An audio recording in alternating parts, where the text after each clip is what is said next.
Vamos promover aí quem chega, tá ligado? Daqui a 4 dias, disponível para download. Sábado aí, vindo quente, estamos aqui, ó. Peguei, mano. Quem chega aí, produzido by Fred 7, música dele. Esperamos aqui.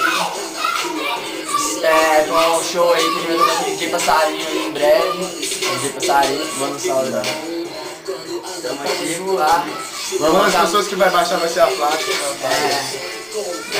Então, mano, nós vamos aí fizemos uma parada diferente que tava rolando aí. Banex fazendo voz grossa, coisa que não é normal, né? O Banex pagando que tem voz grossa. Então manda um beijinho coletivo, vocês dois, para o delírio das fãs. Não, a gente tá mal nessa música. Mas aí é isso aí, cara. Espero que vocês curtam aí. Mas Deus, vocês acompanham meu trampo que eu acompanho. Passarinho, tu aí, tá ligado?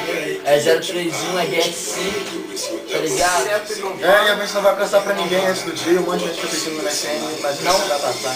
Tá ligado? Vai esperar 4 dias, mano. 4 dias é nada, velho. O que tem que esperar 4 dias, mano? Isso é, mano. Esperar um menino são 9 meses. Velho. Mano. O que esse povo tá achando que é? Uma criança são 9 meses pra gerar essa fazer. Velho, vamos descer porrada neles. Pô. Velho. O que esse povo tá achando que é? Aí eles não vão querer baixar. Eles não vão querer baixar. Velho. Absurdo Então a gente isso. não vai bater você. Só em quem não baixar. Se você não baixar, ó. Se você não baixar, seu filho da puta, você vai morrer. Vai ter que ter mais que 1000 downloads, velho. Se não tivesse, você tem que baixar mais que uma vez, entendeu? Todo mundo vai ter que baixar a música 2 vezes aí. Quem não baixar tem a mãe na zona. Não, aí vai dar 12 mil. Cadê as meninas uma hora dessa? E aqui, vai rolar videoclipe dela, demorou? Aí pra vocês. Só depois de 5.000 downloads. Isso aí, Ou seja, não tô zoando. Mas é sério, depois de 2.500 downloads, a gente vai começar a fazer o clipe.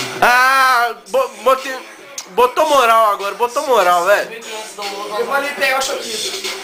vai fazer bonito. E não vai ficar esquisito. E a voz do Banex usa desodorante. A voz do Alex usa Rolon.